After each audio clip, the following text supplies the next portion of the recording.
Awesome. It is good to be with you. This is the last one in our series on 1010 Life. And I told you a few weeks ago when we started it, I've been wanting to teach this series ever since I started here. It's a life verse of mine that has been an anchor for me in every ministry I have led. The verse goes like this. It says, the thief comes to kill, steal, and destroy. Jesus said, I have come that you may have life to the full. Now, I always thought that was interesting when he said life to the full, because how I was taught that in Sunday school was when you die, heaven's really good. And that's what he meant. But it's not what he meant. He meant that I've come to give you life, when you die and here and now. Yet the problem is most people that I met, Christians, weren't living that kind of life. I mean, they were just barely making it through. They looked horrible, like life is so miserable. And I was like, I don't want to be that. I don't even want that kind of Christianity. Because Jesus said, I've come to give you more life than you can possibly imagine. And that was what this series is about. So week one, we looked at what is Jesus saying when he says life. Week two, we looked at in order to experience life to the full, you can't follow thieves and robbers because they'll steal your life. They'll steal it away. Week three, we looked at you've got to have a personal relationship with Jesus. Tim talked about you've got to know his voice. You've got to walk with him. You've got to hear him. It's a personal relationship. Now, the great thing is that when Jesus taught this in John 10, he's using a word picture of sheep and shepherds because his audience would understand that metaphor because they lived among sheep and shepherds. And I told you there was a book that I read years ago. It was really kind of interesting. My wife and I were talking about it coming here this morning of how I got this book. When she moved into a new house as a kid, there was a nightstand that was put into her room. And in that nightstand was a book called The Shepherd Looks at the 23rd Psalm. And she either gave me that copy after we got married, found it, or told me about it, but I read it. And it's a very good book about, from a pastor's perspective, what was this sheep and shepherd thing? So I actually have some copies. Nick and Allison are going to hand them out. So on this side, I have 10 copies, all right, and only 10. Highest bidder gets them, all right? And I told Nick and Allison, you can keep it. If you want a copy, just raise your hand. They're going to give you a copy. I got 10. Now, if you didn't get a copy, you want it, come to the second service. I got 10 more, all right? And you can fight over that. You can order this on Amazon for about $5. It's a paperback, easy read, great book. So when Jesus said, I have come to give you life, he said life to the full means experiencing life beyond what is even necessary to have life. That's the kind of life I want. Today we're going to look at the number 4 is that we got to follow Jesus. In order to experience this life, we've got to actually follow him. Now, how many when you were in elementary school played follow the leader? Anyone play that game? Yeah, I actually hated that game. There was nothing about that game that I liked because it didn't have the necessary ingredients for like a Fisher game. One of the things is for me to like a game, it's got to have a point, all right? It's got to have a point. Second thing is it's got to have a high degree of competition. Third, I would appreciate if there's some risk. And then fourth, beyond a shadow of a doubt, it's got to have winners and losers. If it's got those components in it, then I'm about that game. Follow the Leader did not have any of those components. As best as I can remember it, you would choose someone to be the leader and you would follow them around the playground. That's a very boring game, by the way. And I hated that game. But I loved it when I got picked as a leader because I instituted all of my rules for a game into it. And so I instituted into it. We had a point. There's competition, definitely risk. And at the end of my game, winners and losers. And so I would usually start just meandering around the playground just to lull them into a sense of sleep. Just the easy stuff. And we'd go look at the flowers and we would go over here and go over there. But then I would immediately find the nearest mud puddle or dirt pile. And we're going through it because that knocked out all the clean shoes people. You know the clean shoes people. They got their church shoes on and they look good at school. I didn't. I had on my school clothes and my school shoes and they were dirty and I didn't care about getting them dirtier. Knocked them out. Then we added some little bit of a risk.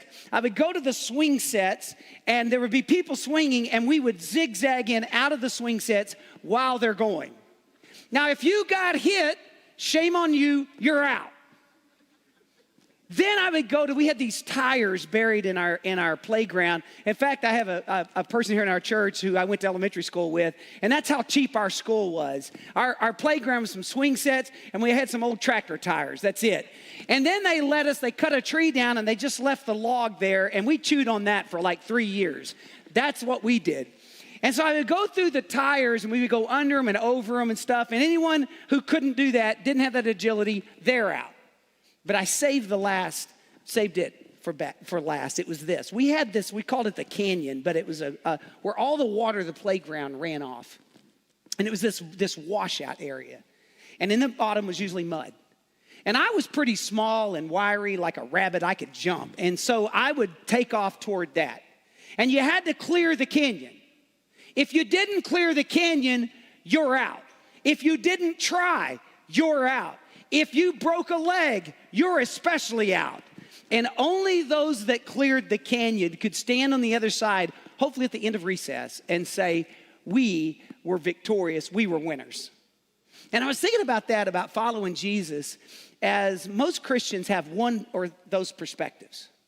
Either following Jesus is so hard, only a few can do it.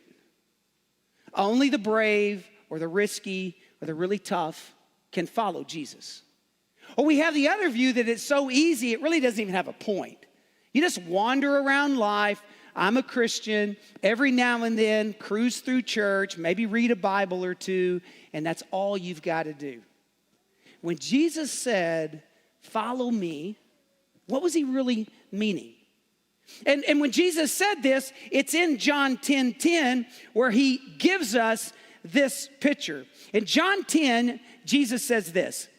He says, the watchman opens the gate for him, and the sheep listen to his voice. And he calls his own sheep by name and leads them out. And when he has brought them out, all on his own, he goes on ahead of them. And his sheep follow him because they know his voice. But they will never follow a stranger. In fact, they will run away from him because they do not recognize a stranger's voice. And there's the word follow there. What Jesus is saying is a shepherd would go call his sheep, and they would come out of this corral or this pen, and they would follow, the sheep then would follow that shepherd because they know his voice, and there's a trust there. Now, in the Middle East, shepherds didn't drive their sheep. You know, I like Westerns, and so in the Westerns, they get on their horses, and they're going to push cattle, and they're yelling at them, and they're whooping at them, and they got the rope, and they're moving the cattle along, and there's great songs, and one's playing the guitar there, and there's dust. I love those pictures, but that's not how they did it in the Middle East. In fact, if you did that to sheep, they're going to scatter. A shepherd would go ahead of their sheep, and he did it for a couple of reasons. One, he's going to provide a path that they can follow. And two, he's going to look for danger ahead. A shepherd would never drive his sheep. He would always lead them along because they trusted him and they knew him. My brother tells the story of a friend of his that went to Jerusalem to do a tour of all the Holy Land sites. And so they were on this big charter bus, and they were going from town to town. And in between one of the sites, the guide, who is a local, was using this exact story about how Jesus came to lead his people, and shepherds would lead their sheep, and that a shepherd would never drive the sheep. And they come around a corner, and all the traffic had come to a stop, and they looked up ahead, and there were cars stopped, but up ahead there were sheep going in all directions. These sheep were going nuts. And there in the middle of these sheep was what looked to be a shepherd. He had a stick, and he was waving his stick, and he was saying cuss words in a foreign language. It was not a pretty sight. And my brother's friend said to the guide, he said, I thought you said shepherds didn't drive their sheep, they led them. And he said, oh, that's very true. That man is not a shepherd, he is a local butcher. The picture of that is exactly what Jesus is saying, is that the good shepherd goes out ahead of his sheep, and he leads them and he guides them, and his sheep follow. When Jesus is using this word picture, he's talking about me and you, that we are to follow him. Now, here's the problem with words, is that the reason we have so many different translations of the Bible is because we're trying to take an older language, a different language, and translate it into English. And there's different ways to do that, because what Jesus was saying then when he said follow is a little different than we use the word follow today. In fact, follow today means this. It means a user who chooses to see another user's points and viewpoint in their content feed.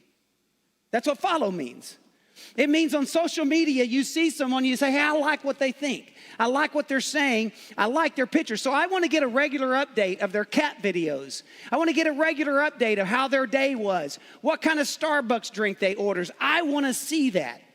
When Jesus was saying, I want you to follow me, he was not saying that. In fact, I came across this meme the other day I thought was funny. This is when Twitter was Twitter. It says, no, I'm not talking about Twitter. I literally want you to follow me. That's exactly what Jesus is saying. I'm not talking about social media. Christians today think to follow Jesus means this. Occasionally, I will come into church and I'll get some updates on Jesus. I'll find out some new truths, but then I'm going to spend weeks at the lake or on vacation, or I won't feel good, or it's cloudy outside, or I've got plans, but I'll schedule in every now and then to swing by and check in on Jesus. When Jesus uses the word follow here, he's using a word. It's actually this word right here, akalutheo, which means this: to walk the same road as someone else. It literally means to get behind them and go where they go. When Jesus called his disciples and he, like Peter, he said, come follow me.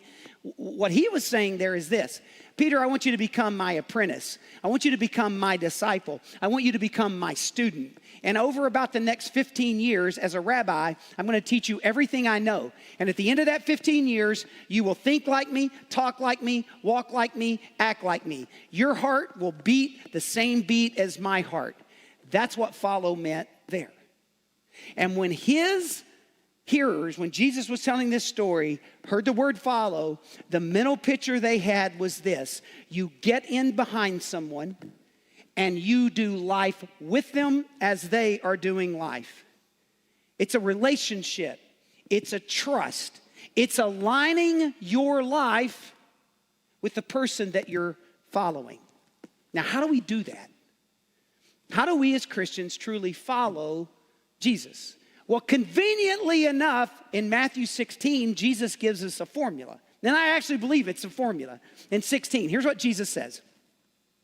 Then Jesus said to his disciples, if anyone would come after me, he must deny himself and take up his cross and follow me. You've probably read that verse before or heard it.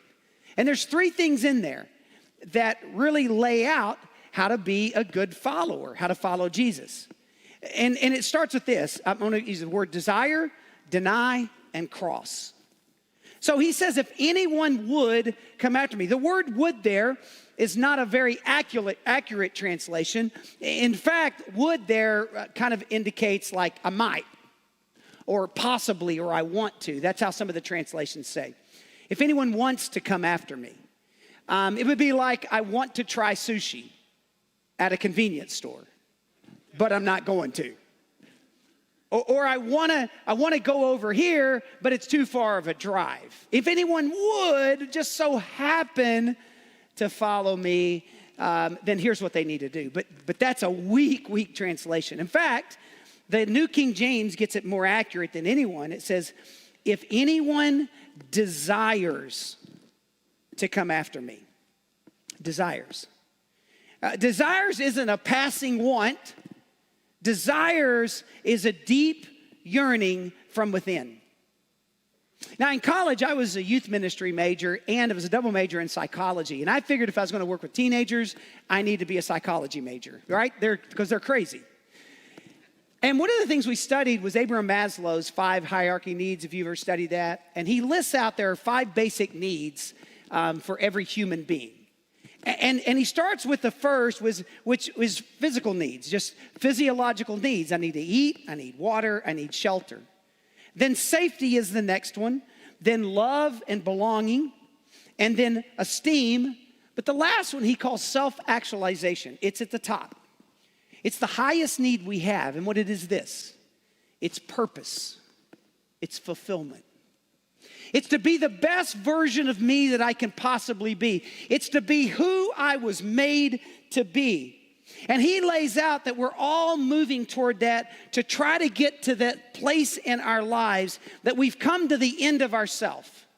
That we've realized no matter what I try to do, I'm going to be empty. No matter what chemicals I've tried to put in my body, it's not filled in emptiness. No matter how much success I've gotten in life, I still feel wanting. When Jesus says, if anyone desires to come after me, he's saying you've come to the end of yourself. You're done searching. You're at the end of your rope, and you look inside and say, there is still something missing in me. That's what the word desire means.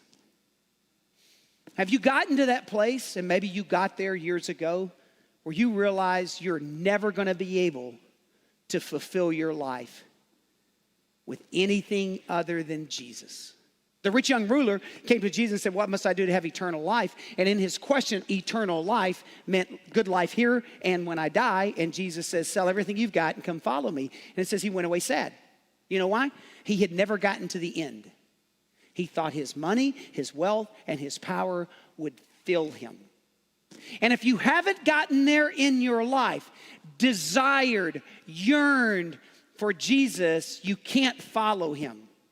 Because your desires for other things will lead you away from him.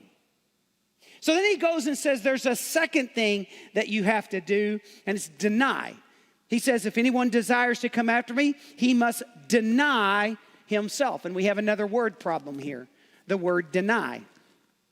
Deny is not like I want to eat that candy bar, but I'm going to deny myself and not eat it now.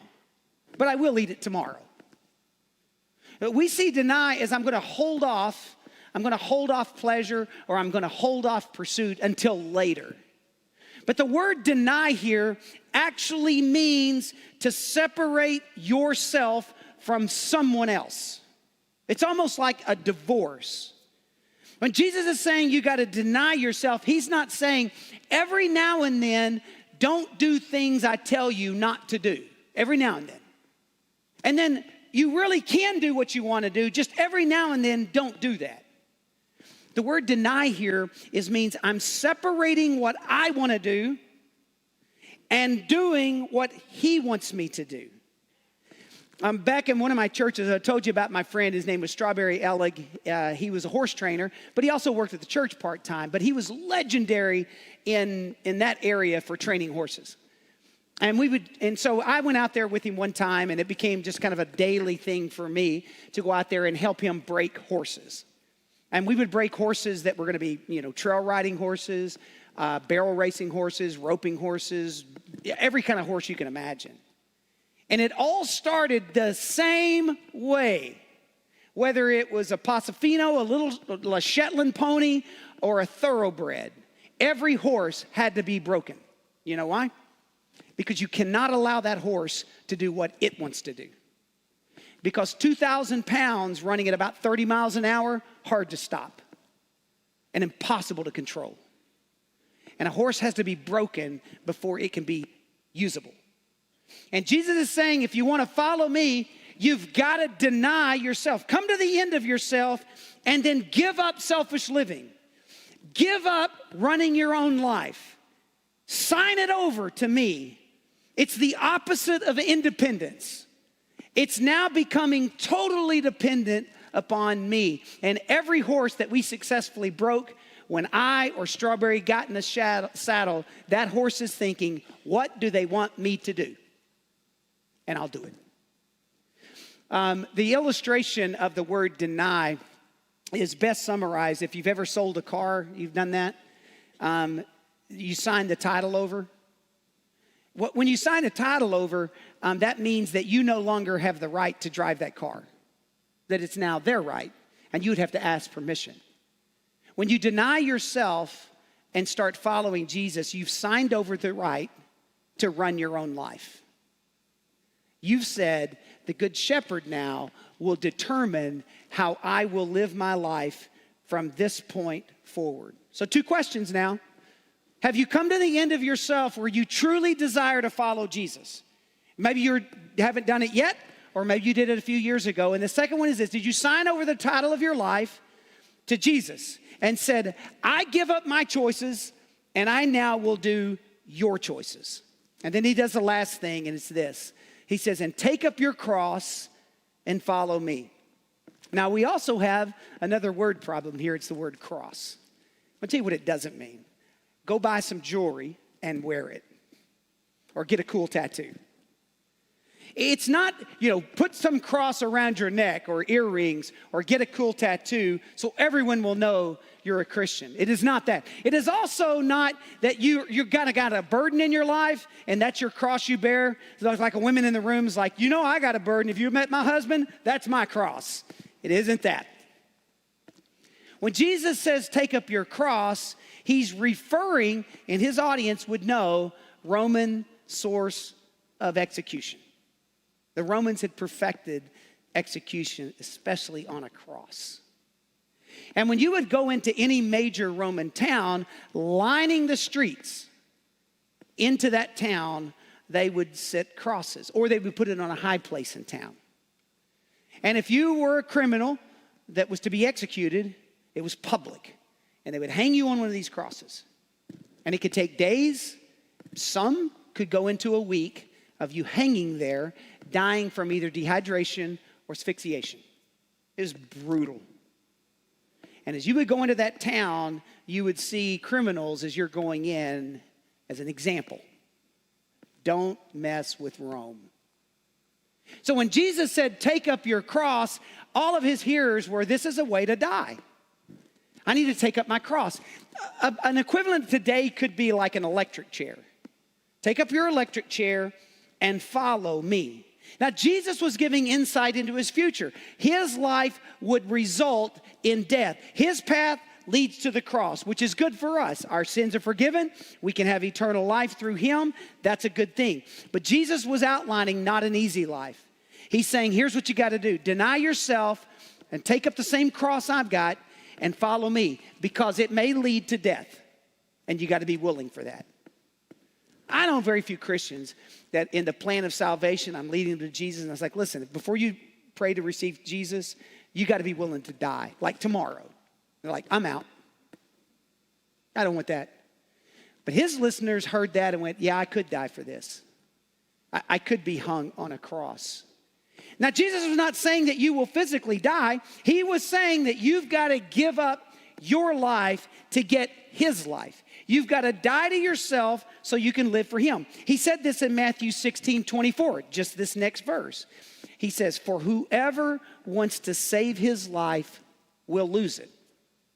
But whoever loses his life for me will find it. Isn't that an interesting turn?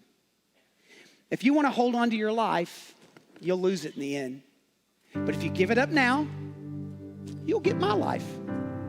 That's the whole key to being a sheep, is I put my life in the care of a shepherd. And I say, you got me. Now I'm going to live like you want me to live, because you know what's best for me. And you will lead me in great pastures of green grass and still waters. And oh, by the way, you might lead me through the valley of the shadow of death, but I will fear no evil because you are with me. That's what life is like, following the good shepherd. You get to experience life you'll never, ever experience on your own. I was thinking about that this week of my life. It hadn't been a bed of roses. It hadn't been all easy.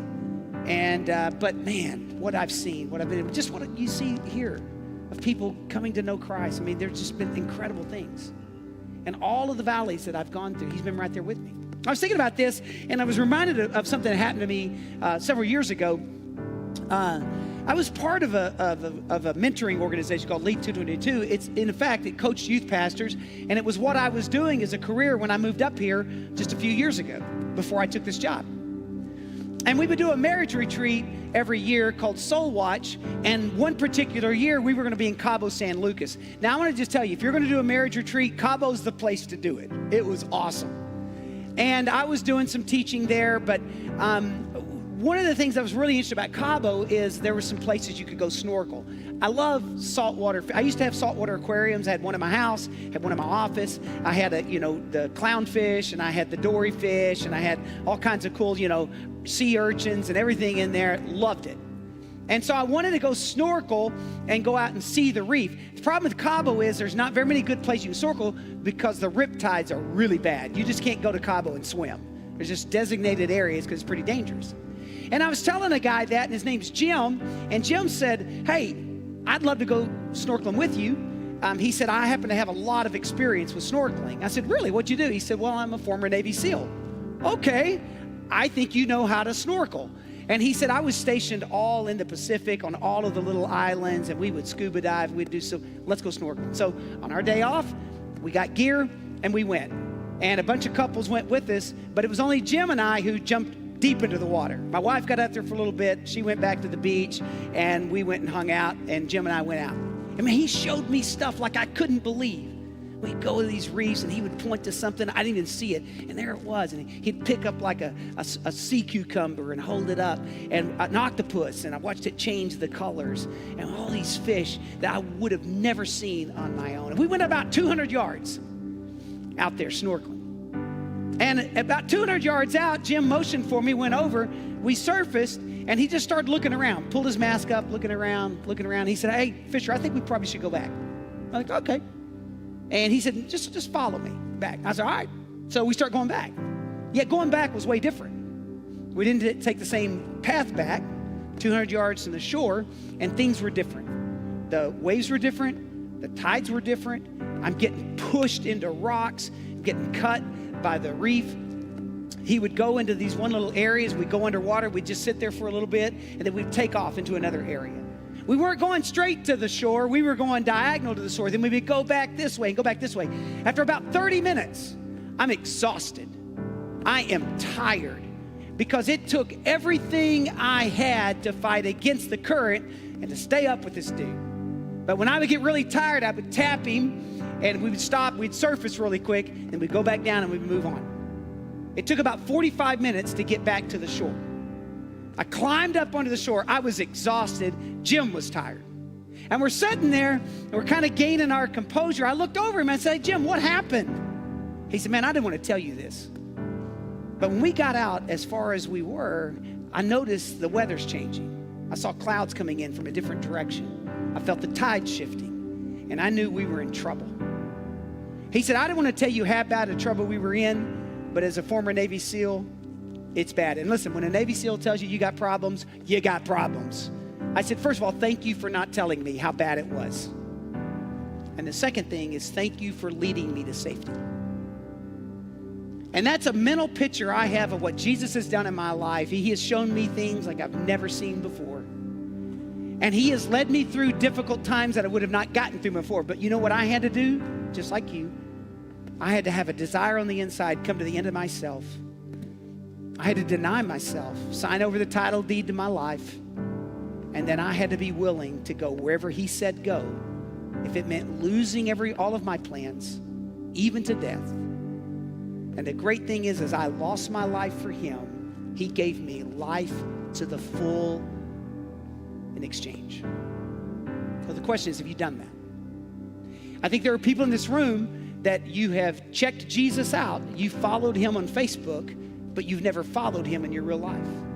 You've never surrendered your life to him. For whatever reason, you've not denied yourself. You've held yourself and tried to hold on to him, and you can't do that. And then there are probably some of you, there's no way you would give up your life to follow Jesus. I'm going to tell you, today, you should do that. Today of all days, if you want to experience life to the full, you can only do that by following Jesus, because the Good Shepherd wants your best, not only when you die, but here and now. And I'm going to ask, if you would, to just look inside really quick for what's called a spiritual inventory and look at your life and say, have I done that? Am I truly a follower of Jesus? So I'm going to ask if you would to bow your head and spend just a few seconds. Have you ever come to the place in your life that you signed over your life to Jesus and you said, Jesus, I will follow you?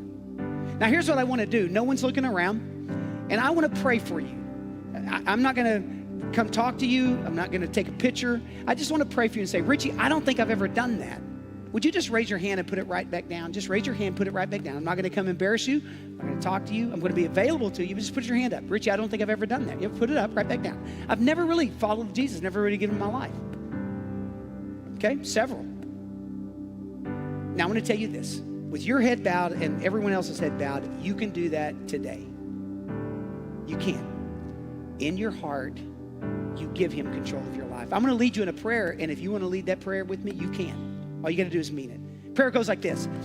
Jesus, I know that you died for me, and I know you came to this earth to give me life.